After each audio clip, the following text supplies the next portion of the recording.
Voilà, chers frères et sœurs, recevez nos salutations en Jésus-Christ sur notre chaîne Maranatha Télévision, la chaîne 142 sur Orao Box, bien sûr. Je voudrais vous savoir en très bonne santé, en très bonne forme, dans un état d'esprit qui nous permette d'écouter la parole de Dieu. Peu importe, hein, même si on a des cafards, on a des soucis, on se dit, bon, j'ai pas trop envie, j'ai prie Dieu vraiment de libérer l'espace dans vos esprits et dans vos cœurs, et surtout que le corps soit disposé à recevoir cette sémence incorruptible de la parole de Dieu. Hein. Avec joie, nous voulons prier le Seigneur de venir nous encourager. Seigneur, notre Père, nous te disons merci pour ce temps merveilleux, béni, que nous voulons passer en ta présence, sous ton regard. Viens régner au milieu de nous et nous avons besoin de toi. À toi le règne, la puissance et la gloire, dans le nom de Jésus, notre Seigneur et Sauveur. J'ai ainsi prié. Amen. Voilà, bien aimés, je voudrais lire la parole de Dieu dans le livre de 2 Corinthiens. Nous entamons la deuxième épître du livre de Corinthiens, bien sûr, au premier chapitre. Alors, ce que j'aime dans cette deuxième épître, c'est ce qu'on appelle l'apologie de Paul. Vous allez vous rendre compte que Paul passera beaucoup plus son temps à défendre bec et ongle l'évangile qu'il a prêché contre les super apôtres qui sont venus pour perturber l'ordre. Et je lis la parole de Dieu dans 2 Corinthiens chapitre 1 à partir du 1er verset 7. Moi, Paul, je suis apôtre de Jésus-Christ parce que Dieu l'a voulu. Hein. Avec Timothée, notre frère, j'écris à l'église de Dieu qui est à Corinthe. J'écris aussi à tous ceux qui appartiennent à Dieu et qui se trouvent dans l'Achaïe entière. Que Dieu, notre Père et le Seigneur Jésus-Christ vous bénisse et vous donne la paix. Hein. Rendons gloire à Dieu, le Père de notre Seigneur Jésus-Christ. Il est le Père plein de bonté et le Dieu qui nous encourage toujours. Il nous donne du courage dans toutes nos souffrances. Ainsi, il nous rend capables d'encourager tous ceux qui souffrent. Et nous leur donnons le courage que nous-mêmes, nous recevons de Dieu. En effet, comme nous participons aux nombreuses souffrances du Christ, de la même façon, nous recevons beaucoup d'encouragement par le Christ. Si nous souffrons, c'est pour vous encourager et pour que vous soyez sauvés. Si nous sommes encouragés, c'est pour vous encourager à supporter les mêmes souffrances que nous. Nous sommes vraiment pleins de confiance quand nous pensons à vous. En effet, vous participez à nos souffrances. Mais nous le savons, vous participez en même temps à l'encouragement que nous recevons. Et j'aime la manière dont ce texte-là commence. Dans la version Luce II, c'est marqué « Paul, apôtre de Jésus-Christ, par la volonté de Dieu ». Premier élément. Quand nous parlons de l'apôtre, l'apôtre veut dire simplement « envoyé ». Envoyé. Ok? Paul, l'apôtre. Je voudrais que chacun puisse mettre un petit peu son nom. Chacun met son nom. Et pour voir un petit peu, nous tous nous disons que nous servons Dieu. Dieu nous a appelés. Et voilà. Mais Paul n'a pas honte de le dire parce qu'il était très convaincu. Donc il a la conviction de son appel. Il affirme également l'authenticité de la mission qu'il est en train d'accomplir.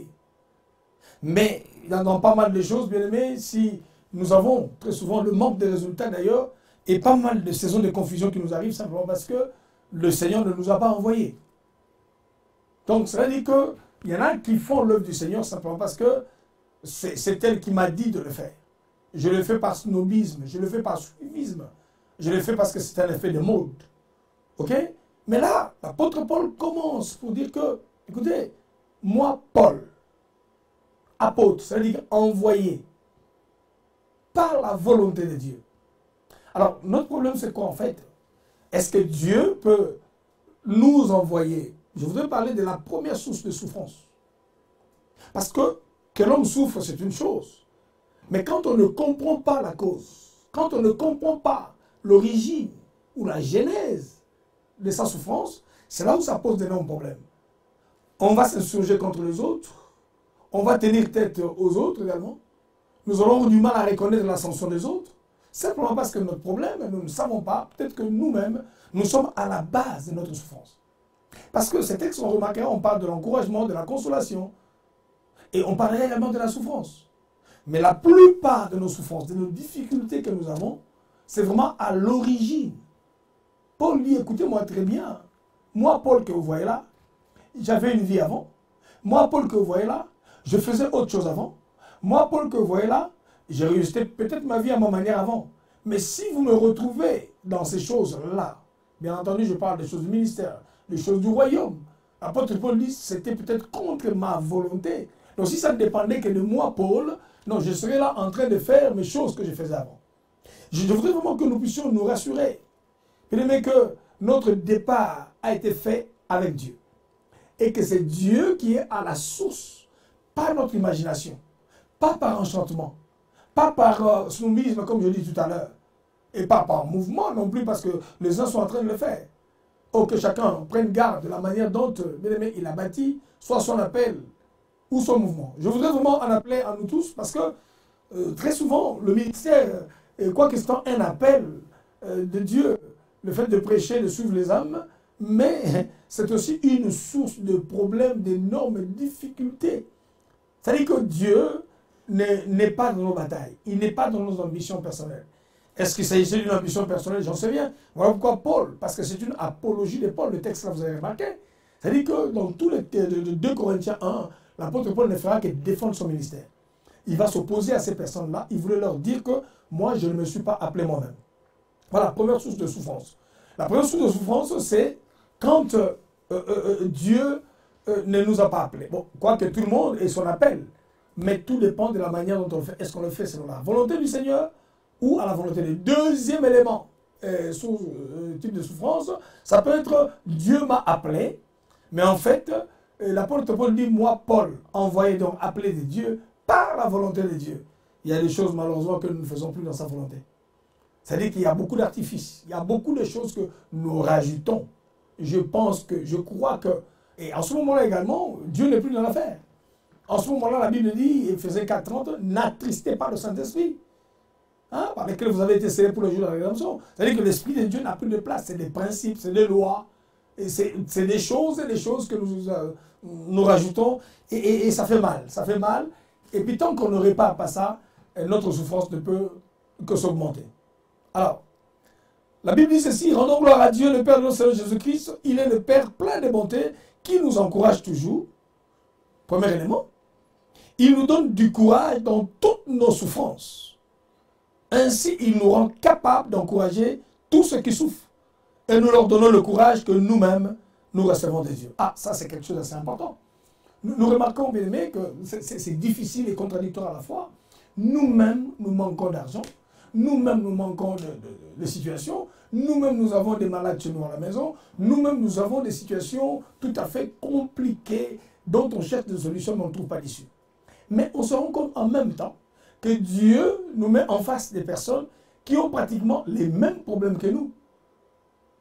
Vous imaginez un petit peu, on est abattu soi-même, on est embrouillé soi-même, mais dans l'œuvre du ministère, quand Dieu nous met en face des mêmes personnes qui ont les mêmes problèmes que nous, comment faire? Et c'est là où nous reconnaissons les vrais appels authentiques. Ah, c'est là où nous reconnaissons si c'est Dieu qui t'a appelé.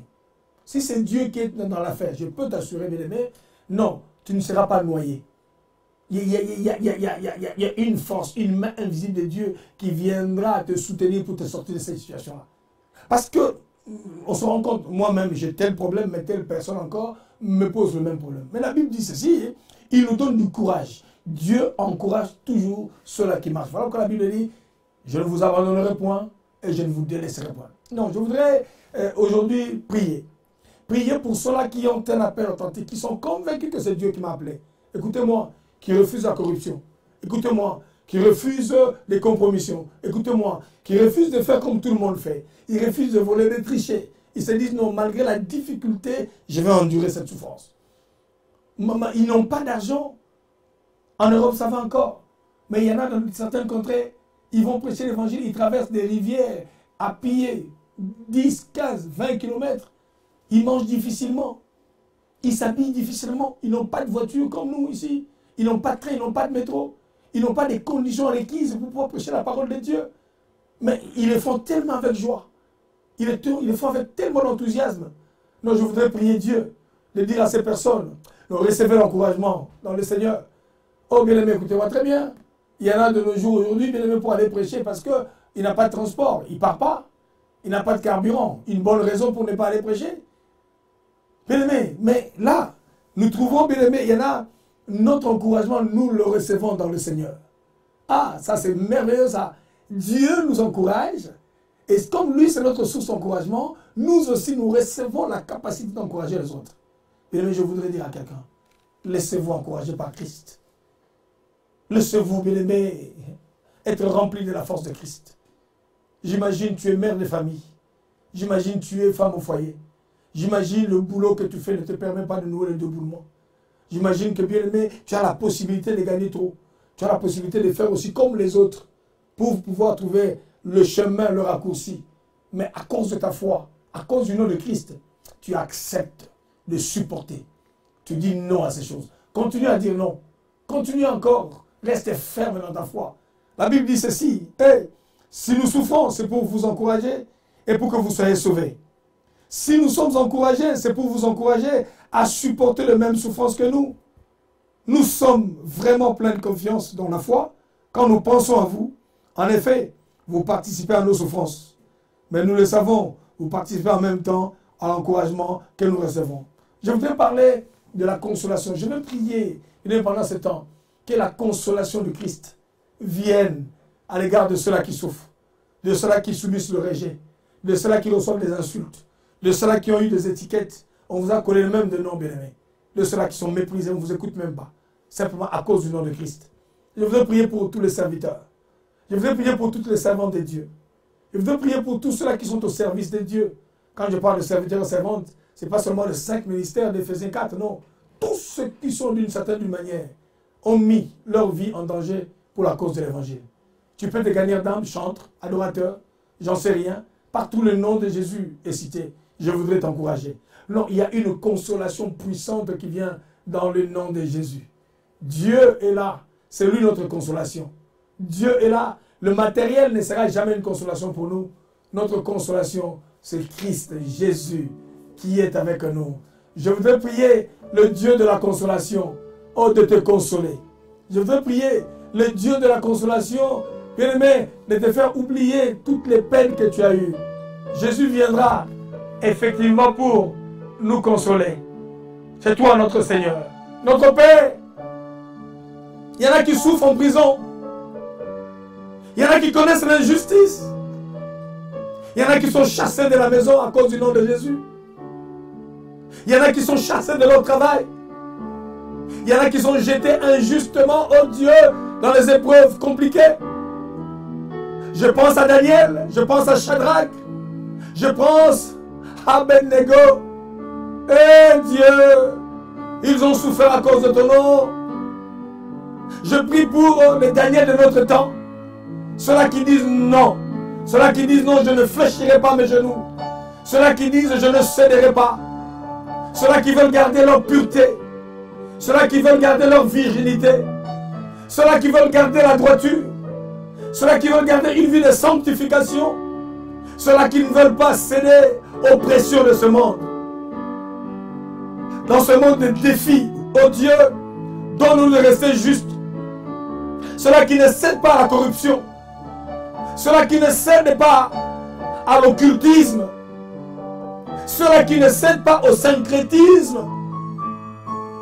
Malgré la souffrance, ils ont choisi d'honorer Jésus. Dieu, je prie que l'esprit de la consolation vienne consoler ceux-là qui te servent. Ceux-là qui ont choisi de dire oui à Jésus. Saint-Esprit, viens nous aider Viens soutenir ton peuple, malgré les souffrances, malgré les difficultés. Les amis de Daniel ont dit non. Daniel a dit non. La puissance du refus, le pouvoir du refus. Je le fais à cause de toi, mon frère le fait à cause de toi. Tenez bon, la consolation arrive. Dans le nom de Jésus, je prie pour ceux-là qui souffrent dans le monde entier, dans les prisons, au péril de leur vie. Ils ont choisi de dire oui à Jésus et non à la corruption. Merci encore d'être toi-même la 4e personne qui se retrouve dans la fournaise pour donner la meilleure consolation. Malgré la souffrance, malgré les épreuves, ne cède pas. Jésus te donnera la vraie consolation. Au nom de Jésus, Amen. Seigneur, merci pour ce temps. Merci vraiment pour ce temps que tu nous as donné sur Maranatha Télévision, la chaîne 142, sur Aura Box. Inscrivez-vous sur notre chaîne YouTube. Maranatha Télévision, tenez bon. Ne lâchez pas. Ne cédez pas. Quelle que soit la souffrance, la consolation arrive. Si quelqu'un n'aime pas le Seigneur, qu'il soit maudit. Maranatha, Jésus revient dans sa gloire. Merci à vous, soyez bénis. Tenez bon.